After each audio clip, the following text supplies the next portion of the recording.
Hi, everyone. Welcome to Coaches Don't Play podcast. This is our first episode. First one. We're excited.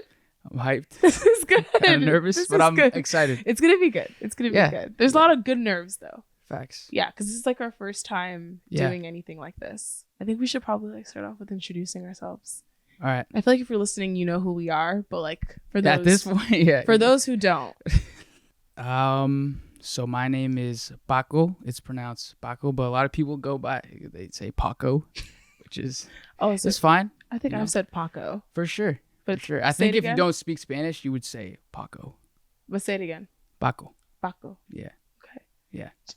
Is that your full government? No. Okay. Full government. My real name is Francisco. Mm-hmm. And yeah, if it's just like a little, like you can call any Francisco Paco or any Paco Francisco. It's just a nickname. It's like Jack and John here in the U.S. So doesn't really make sense, but it is what it is. It is what it is. It is what it is. Everyone asks, "How did you get that?" I'm like, I didn't choose it. No. And I'm named after my dad. It works. Yeah. I think it fits your personality really well. But yeah, so I just graduated from BC, Boston College. Yeah. I was in the School of Education. I was in Lynch, which I loved and love. Yeah. And now I'm teaching in Boston. So my name is Christy Lewis. Okay, so I guess that's not if you did your full government, then I feel like I should do my full government. Full name is Maria Christy Lewis. Maria Fast. Which is like so crazy because I feel like everyone always tells me that I don't look like a Maria anymore. But it was funny because I was going by Maria for like the first 8 years of my life, and then I switched schools in 3rd grade, and my mom like accidentally put like Christy in the first name thing and put Maria in the middle name thing. So then on my first day, everybody was like, "Oh, like hi," like the teacher was like, "Oh, like and this is Christy," and I was like, "Who the hell?" I forgot my middle name was Christy. So I was like, "Who the hell is Christy?" So like I went with it because I was like nervous and I was like the only Black kid there. And then my mom was like, "Oh shit, like I made that mistake," and I've ran with it ever since. Okay, so I'm a senior at Boston College, so I'm not graduated yet, but we're almost there. I think it's like 187 days left, but who's counting? You're counting. I'm counting. Bad. That is bad. I'm like ready. I just remember 100. Oh wow, no, it's 100. We're like 180. You know, 187. With holidays included. So we factored all in. I'm a senior. I'm studying biology. And I'm also minoring in public health and African diaspora studies right now. Or should we backtrack about how we met? Because people are probably like, "How do you guys know each other?" Yeah. Okay. So I was thinking back. Well, BC. For sure. And I was thinking back to like our first interaction together. Mm-hmm. And I actually don't remember you outside of like Arupe. Yeah. I think that was like probably our first. So for people who don't know, Arupe is like a service immersion program. Mm-hmm. And we travel like different places internationally and learn about their culture, their identity, U.S. involvement sometimes. Just in a dope program. Amazing. I highly recommend if you're a BC. Do it. Yeah. Do it. But I think that was our first time meeting in that space. Yeah. And then we kind of just we just hit it off. We just started talking and never stopped. Yeah. So we are picking up a mic now. Yeah. It happened. We don't even talk that much. No. But every time we do. When we talk. Yeah. It was like, yo. Yeah. We're also like similar, but very different. Very different, but super similar. Similar views, but our ways of going about things are like very different. And you'll get to know that about us, like as you listen more. Yeah. And you'll see it in kind of our opinions, but for sure. Yeah. But that's how it was. It was just Arupe and then also mutual friends. Yeah. Bunch of mutual friends. A bunch. And then slowly just had more conversations. And the first time I saw you was on stage, actually. Performing. What stage? Who does that? Nobody does that. Nobody does that. Anyways, so we've had a bunch of conversations, but the one that was like the best one, not the best one, but when I'm going to look back at this period of time, I'm going to look back at that conversation that we had. I came back. It was alumni weekend, literally a couple weeks ago. Yeah. 2 weeks ago. Yeah. Yeah. I come back and we basically like went, this is like, if you're at BC, you know what a res walk is? Yeah. We went on a res walk instead of me going and with another really close friend. Yeah, Alyssa. Shout out Alyssa. We love instead of going to the football game, which to me is why I love this place so much, because like you can do something like that and it's not weird, or it's not, it just happens. Like you just end up. And it makes sense. And it like those res walks, if you know. They just, they're so healing. The res is a reservoir, like a body of water, by the way. Yeah.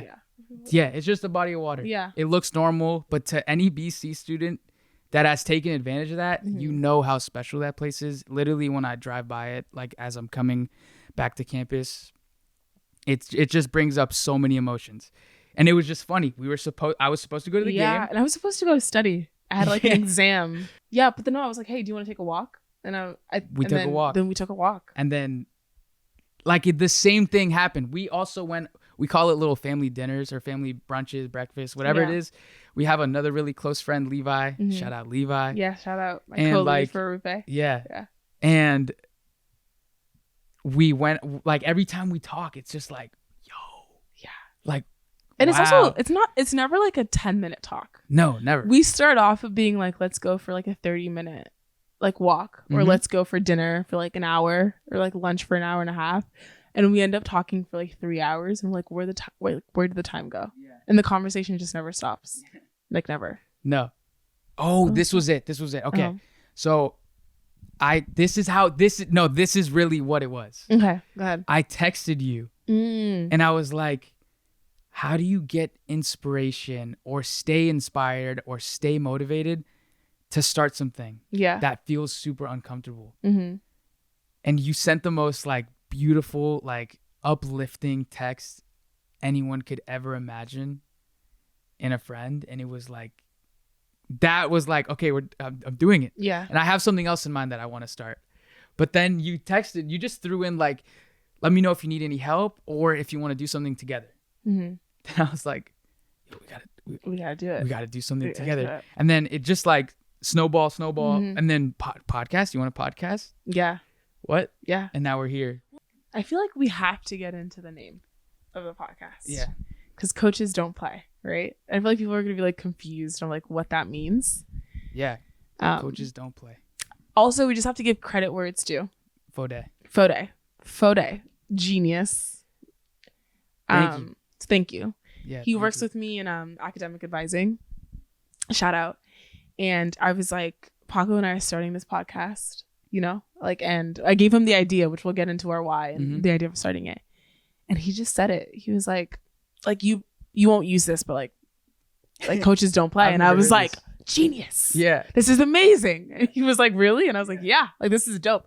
And I texted you immediately and you were like, hell yeah, let's do it. Let's do it. Yeah. And everybody who I've said the name to has been like, oh my God, yeah, that's a good name. Yeah. So thank you, Fode. Yeah. Shout out Fode. Yeah. So why we came up with, why Fode came up with coaches don't play. So obviously, kind of a disclaimer, both of us have never been in a relationship before. But we always find ourselves in a lot of situations like giving relationship advice to our friends who are in relationships, or us having like in-depth conversations about like relationships and what relationships look like and what do we believe in relationships. And it's similar to like a coach, right? We don't play. We're not playing yet. I'm not saying we're never going to play. Yet. We're not playing yet. Paco like texted me guys the other day and he was like, and then we'll be like 44 and coaches. I was like, I rebuke that. For the time being in the present future, we haven't played. Yep. And there's always a belief like sometimes the coach who's never like isn't playing in the game actually knows the most about the game because they're sitting back and they're like watching everything. They're seeing the stats. They've watched so many games, analyzed so much that they're actually like probably overqualified to like give advice or just to like share their perspective. And I think a lot of our friends, a lot of people we know have been in like relationships and like situationships. And even though we haven't been in it ourselves, like we're just kind of observing. We're just sitting back and but we're also drawing plays sometimes. Like we're drawing we're like dope ass plays. So we're coaches, but we don't play yet. Yeah. Facts. Yeah. So like, what's your why? I guess like, what's your why for doing this podcast? Okay, so the first thing that I wanted to talk about was just bringing this perspective to more people. Yeah. because we know this perspective. Everybody knows this perspective. Yeah. But not enough people talk about it. Like, what we hear mostly is like hookup culture, Tinder, whatever it is, whatever that looks like is what we hear mostly. It's in social media. It's prevalent. Like, that's loud. That perspective is so loud. And this one, I'll also get into like my second point in a second, but like this perspective is like so important because I value it so much. It's such a big part of my life. But for the longest time, it's like, can I talk about it? Like, do people want to hear that? Or I was insecure about this perspective. Or you feel like there's something wrong with you because you're not necessarily like going with the crowd. Yeah. And it can get like lonely. And I think that's also what like drew us in our friendship to each other. It's like, oh, like you too. You too. Yeah. Like you feel like an outsider too, or like this is your perspective. I haven't found like somebody who has that same perspective. Yeah. For sure. Yeah. So just bringing this conversation to more people, because the thing is, like, when we bring it to more people, you'll find that other people also agree. We're just not that loud. We're not that loud. So we'll get into like what that perspective looks like, but like, yeah, that's my first thing. I don't know what your first thing that popped into your head. I think similarly, like, I don't think a lot of people like talk about it, or I also think sometimes we have, like we said, we'll have a great conversation and it's just like, oh no, like I feel like the world needs to hear this.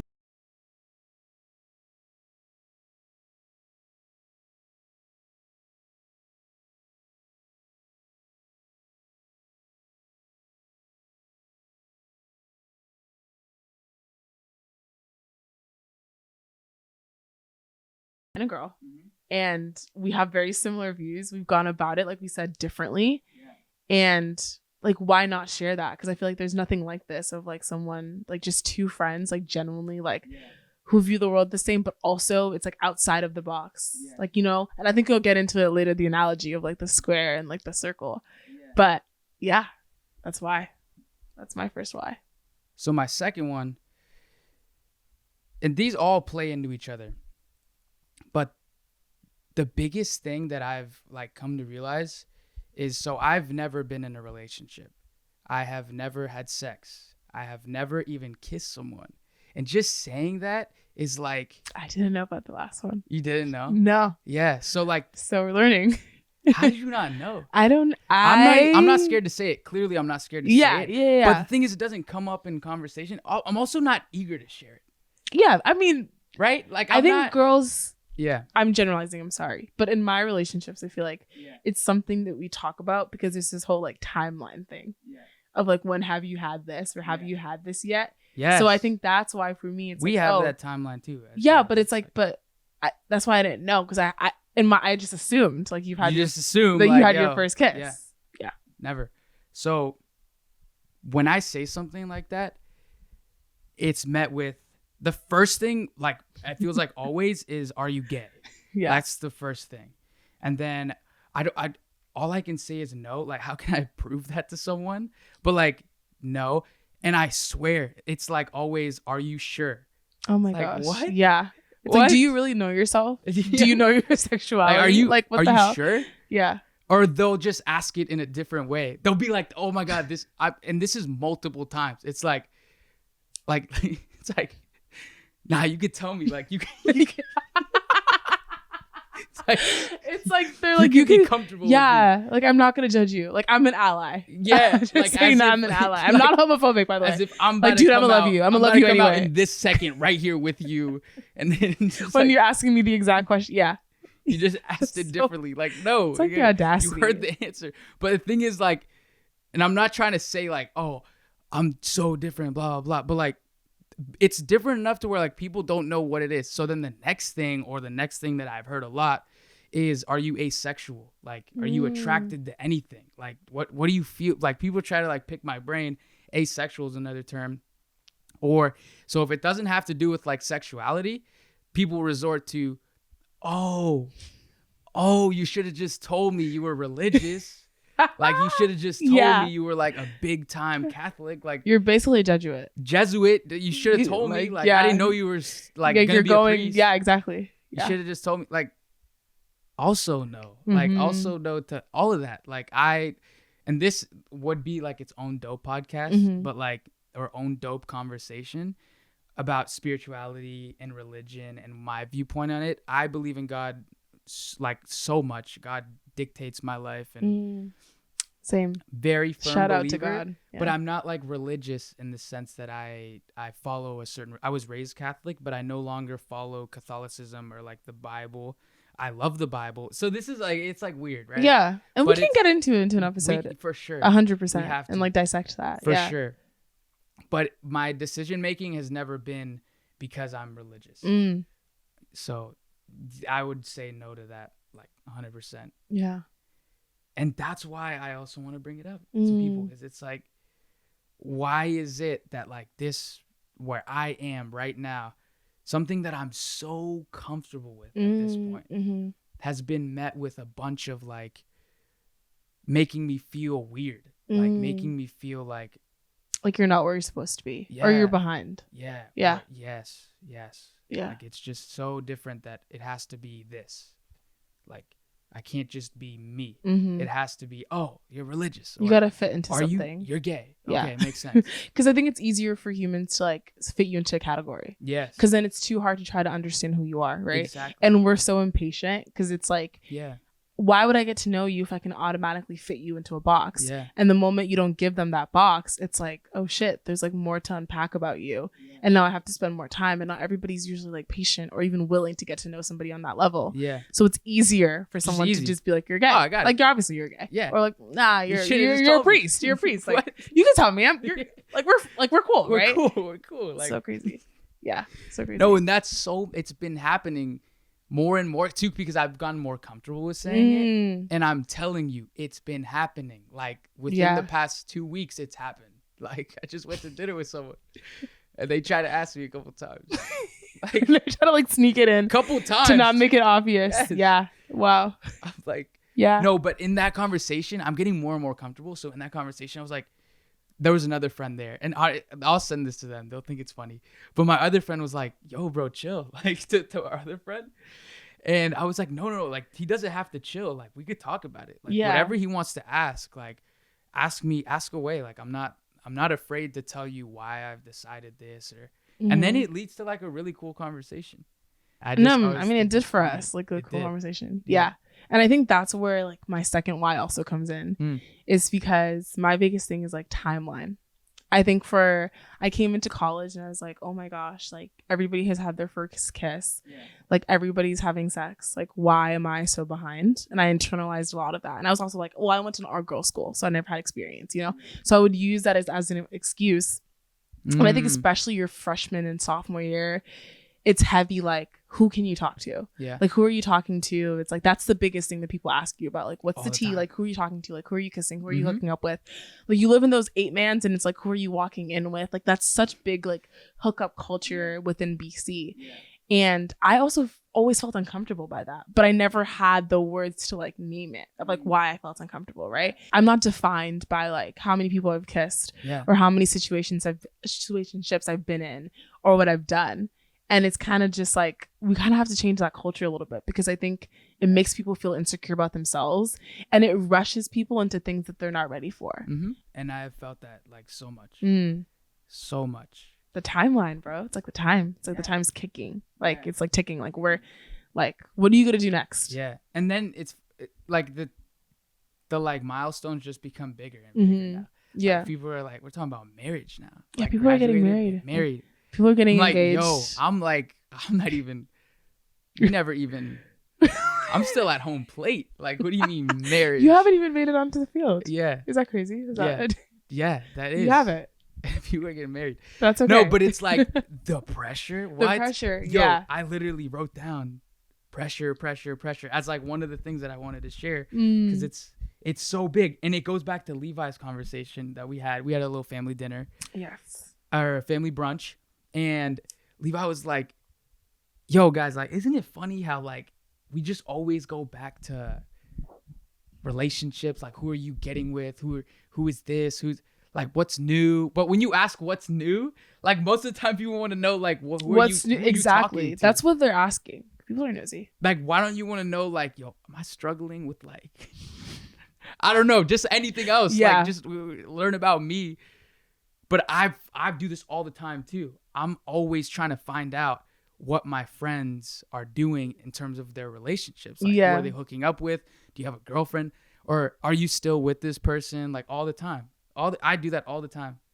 And he caught it because he doesn't. Like, he just, like, Levi he's inspired me so much to just be in the state of like where he is in that moment, be present. Yeah.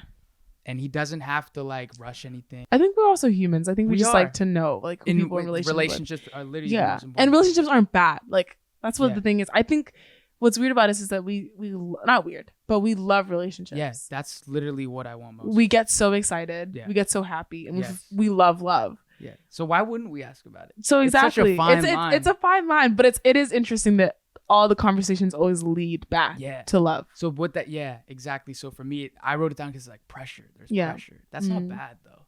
That's not bad. Yeah. But there is that's still there. It's like, yo, I have this story that always like replays in my head as one that I look back at. I think it was sophomore year. Might have been like during COVID or something. But I remember going to someone's room and I wish I could go back to this moment and shake myself and be like, yo, be confident in this moment. But so we're in a room and we're playing a card game. This is what you asked. Like, what's the card game? Okay. So this is a story. I wrote it in I haven't heard the story. And I made it like, Yeah. So we go to the room and it's like me and a couple of the friends and we're going to a girl's room. Yeah. We like start playing a card game and it's like this, I don't even know what to call it, to be honest, but they just ask like provoking questions. And one of the questions was like, or one of the games was, let's go around and you all have to name like people you've hooked up with. Oh my God. Yeah. And like whoever stops like loses and they have to drink. Yeah. So I was like, oh shit. Like I still don't want to lose, right? Yeah. Especially in this game. I'm like, at this point, I was still super insecure. Yeah. So I was still super insecure. Oh God, I'm nervous. So we were going around and I just said a random name. I was like, I just started saying random names. So I'm like, wow, knowing damn well I'm lying. So but what she am I caught gonna a stray and she didn't even know it. Like the girls' names you mentioned, like caught a stray. They were just random names, like names that I felt like in the moment, like they wouldn't question me. They wouldn't be like, pull this person up. Yeah. Or I could easily pull up someone. I tried to like. So you were strategic with it. Yes, I was trying my hardest not to look like a square. Like what you've never. I think the question too was kiss. Like name people you've kissed. Oh yeah. In a group setting too. It's hard. People I'd never met. Yeah. I was with my friends, but this was like still a very, very insecure version of myself sophomore year.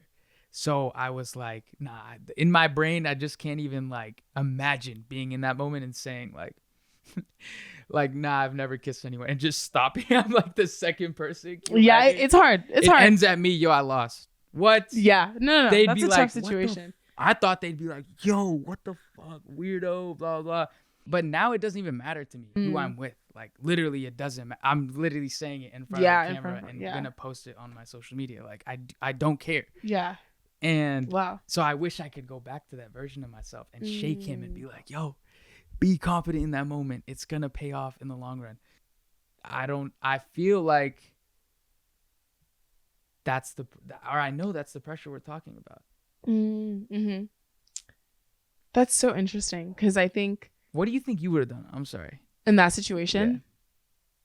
I'm not gonna lie, no bullshit. I probably would have lied too. That's what I'm saying. I think I would have. In a group setting, the kiss one is actually maybe not, because I think for us girls, like there was a few of us who we had known immediately off the bat hadn't, and we also grew up in like very like strict households, so it felt more comfortable. I remember the first time I was like, I've never had my first kiss. Yeah. Other people were like, oh yeah, me neither, girl. Like a lot of it was like, okay, like this is happening. That doesn't happen with guys. Yeah. To be honest. Like, I would say there wasn't an assumption that I had immediately had my first kiss. Yeah.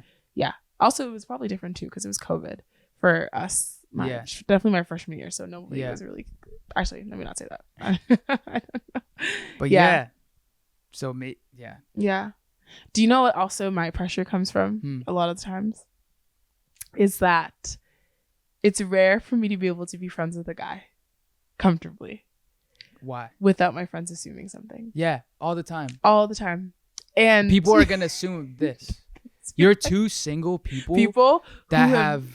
Why don't you date? Yeah. And it's like, no, that doesn't that's not every single person you encounter. You have to. That doesn't make sense. It doesn't make sense to me. That literally doesn't make sense. The last point I feel like for me is just creating more, like doing something like this. Not something I felt like I was. That's why I sent you the text. I was like, how do you motivate yourself to create something and put it out there for people to see and critique, and it just sits there forever?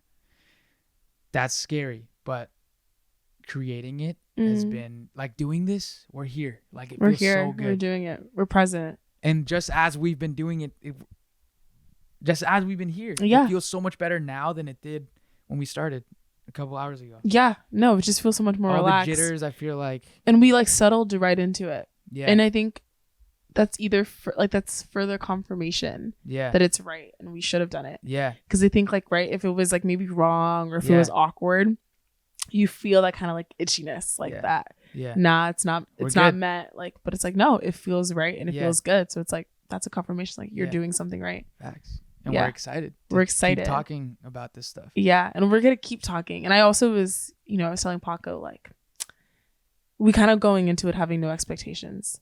Yeah. Of like, I think some of my saddest things is that I wish I journaled a lot when we were in El Salvador. And we'll talk a little bit about that, like those late night conversations we had. Because we were in El Salvador with no phones for like 9 days. And this was our Route Bay. Our Route Bay trip, yeah. So we ended up going on the same trip because my trip to Peru got canceled. And it was like clockwork. Like at the end of the day, like I remember like Emma and I would be brushing our teeth, and like Paco, like Corbin and Lubens would be waiting outside the door. Like, are you guys ready yet for our late night combo? Yeah, we had fire. We had such good conversations, but a lot of it I remember like I can't remember some of the things that were said. Yeah, and I just wish we could go back and like press play and just like play that, because sometimes I'm just needing that wisdom of like, you were so confident about that then when you said it, where's that confidence? And I think with this, even if it doesn't go anywhere, like let's say we like wake up tomorrow and we decide we're not going to post this, we can always look back like 5 years, 10 years down the line, like damn, like 30 years, we're like, it just press play and be like, Paco, like, or I can call you up and be like, Paco, do you remember when we did this like really dope thing? And like in our early 20s and we kind of just did it and we took the risk, and we'll always have those like memories to look back on. So this is why I feel like we're letting you into our conversations, into our minds a little bit with no expectations. So that's why I take it lightly, but also like enjoy, because it's a piece of us that we're sharing, but it's also more for us than I think it's for anything honestly else. It's more for us to like talk things out, understand our minds a bit more, and like game what it looks like to navigate the world with some of the views that we have. Just find friend, find your people, and they're gonna help you. Just start it, whatever it is. Just start it. Just do it. It doesn't matter. It's for you. Look what we're doing. Just do it. Yes. And you literally have to like. It's not for anybody else. No. We're not trying to make money from this. We're not trying to do anything crazy with this. We're just doing this for us and like challenging ourselves to do something new. Yeah. And we see where it takes us, but it's like we're doing it anyway, no matter what anyone thinks. So guys, this is it. It's the first episode of Coaches Don't Play. Coaches Don't Play. The Why episode. And we'll release more about like the dates of when the upcoming episodes will drop. Yeah. All of that information. Kind of social media will be all in like the description, so you can like follow. Yeah, so you can follow us on our podcast page, but then also our personal pages to keep up. Yeah, not my personal. You gotta do the personal too. I don't accept if I don't know you. I know, but like nah. She can follow. You can follow her on her personal. You know what's crazy? Because I've been thinking about going private. Oh, you're not private? No, I'm private. So you could do all that over at her personal one. All right. Me, if I don't know you, don't request to follow me. Yeah. But we'll also have like fun segments where you guys can send in questions to us and call in. We have so many ideas. We want this to look like. Yeah. But we wanted to put out a pilot because I think the hardest thing is taking that first step. But once you take that first step, it gets easier from there. And it's like, who knows where this will go? Yeah. But like, who knows? We're excited. So thank you for listening in. Thank you. And we'll be back soon with another episode. Perfect. We did it. First episode.